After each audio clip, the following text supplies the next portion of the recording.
Okay. Good morning to everyone. Welcome to Benguet for this today is December 2025. Before we proceed, request our back secretariat on opening Let us study the values of the Heavenly Father, before we start our activity for the day, we ask for your guidance in this time. Please give us strength and clarity to perform our task well. Bless our work, calm our worries, and keep our office. If we ask in Jesus' name, we promise.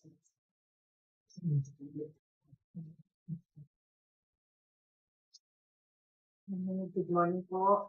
Before we proceed for the attendance, may we acknowledge first the presence of Ma'am Janeta A. Madayag from AD Construct. Ito, ma'am. From the back secretariat, Ms. Elizabeth Ismayo. Ma'am LKG Hamdi. Yours truly, Rowena and Mama Rin. Our head back secretariat, Sir Harvey Garrett Maria. From PWG, Sir Jupiter Bakawa. From back members, Ma'am Marjorie Bana, Ma'am Loida Di Pasqua, Sir Romualdo Apalias, Sir Menelao Santos, Sir Henry Apostol, our back vice chairperson, Ma'am Casilia Pamela Calderauto, and our chairperson, Sir Strategy and that's for the others. Thank you. Thank you. We have contractor from Galpon. Welcome to the So with the presence of all the back members,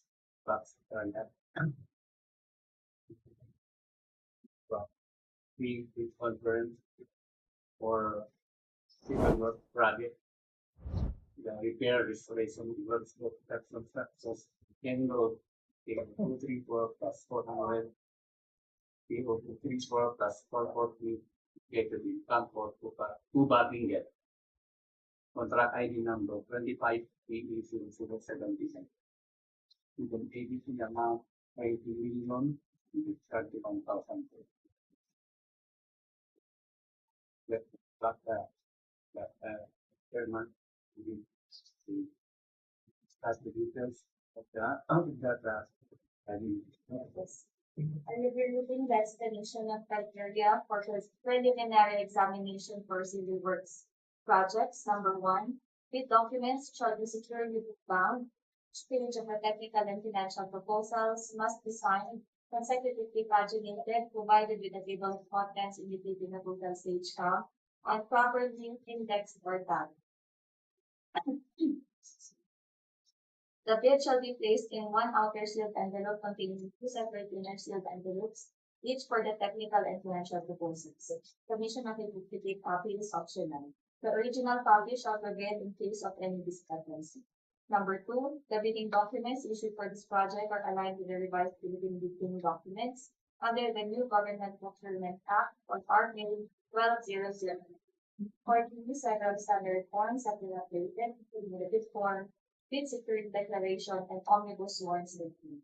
The official templates are embedded in the issued bidding documents and also downloadable from the GP3B website. Use of outdated RA 9184 forms may result in non-compliance.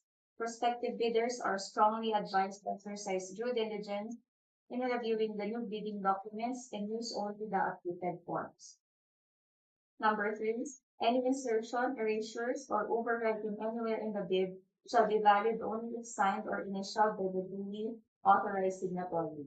Number four, any bid that exceeds the approved budget for the contract or the ABC is automatically disqualified during the bid opening. Number five, discounts offered in writing in the bid form should be countersigned to be considered. Number six, bidders are not allowed to alter the entries in the bill of quantities under pay item number or column 1, description under column 2, quantity under column 3, and unit under column 4, which are set by the procuring entity. Number 7, where the required item in the bill of quantities is provided, but no price is indicated or is left blank or empty, the bid shall be non-responsive. But specifying a zero or a dash for the said item would mean that it is being offered for free to the government. Number eight, failure by the prospective bidder to timely update its field judge certificate of platinum registration with the current and updated Class A eligibility documents shall result in the automatic suspension of the validity of its certificate until such time that all of the expired Class A eligibility documents have been updated. All information appearing in Annex A of the platinum certificate must be consistent with the details reflected in the current eligibility documents. Any discrepancy between the annex and the actual supporting documents shall be a ground for disqualification. The principal address reflected in the bidder's eligibility documents shall be consistent with the municipality or city under which the corresponding minors or business permit was issued. Number nine, lease agreements for construction equipment must clearly specify the unique identity or technical description of each unit being leased, such as the plate number, serial number, engine or motor number, or other distinctive identifiers. Number 10, failure of a prospective bidder to provide a complete technical description and the specific location of the pledged equipment units, whether owned, leased, or under a purchase agreement, shall constitute grounds for post-disqualification. Number 11, the materials engineered to be pledged shall be duly accredited in accordance with DPWH Department Order Number 98, Series of 2016. Number 12, pursuant to DPWH Department Order 227 Series of 2024, the assignment of accredited project engineers is temporarily suspended. However, the assignment of accredited project engineers remains mandatory for bridge and building projects. For other categories of work, such as roads and flood mitigation structures, the pledged project engineer must have at least 5 years of related experience. For the pledged project engineer is already DPWH accredited, the 5 year experience requirement shall be waived. Number 13. By submitting a bid, the bidder is deemed to have inspected the project site, assessed the general characteristics of the contract works and the conditions of the project, and carefully examined all instructions, forms, terms, and requirements in the bidding documents. Number 14. Prospective bidders are advised to review DPWH Department Order Number 28, Series of 2024, entitled Three-Strike Policy in the Procurement of Infrastructure, Goods, and Consulting Services Contracts. This policy is intended to instill discipline in procurement participation and prevent repeated non-compliance. Offenses that trigger the strike policy that may lead to sanctions include failure to submit a bid, or withdrawing after purchasing of the documents without valid reason, submitting late bids and submission of not yet insufficient bids. Number 15, the single largest completed contract or the SLCC, if applicable, shall be supported by an owner's certificate of financial acceptance issued by the project owner other than the contractor, or a final rating at least satisfactory in the constructor's performance evaluation system or CTES. Number 16, corporations are mandated to include in their technical proposals the latest general information sheet or GIS reflecting the beneficial ownership information duly received by the Securities and Exchange Commission. Number 17, prospective bidders, either corporation or sole proprietorship, are required to submit a sworn affidavit of eligibility and beneficial ownership, clearly identifying the natural persons who ultimately own, control, or benefit from the bidding entity, whether directly or indirectly, through shareholding, voting rights, contractual agreements, or other means of control. Failure to comply shall be a ground for the automatic disqualification of the bid in consonance with Section 59 of the IRR of RA 12009. A template for the sworn affidavit for corporations is included in published bidding documents. Sole proprietors shall prepare their affidavit patterned after the provided template with appropriate adjustments to reflect their business capital.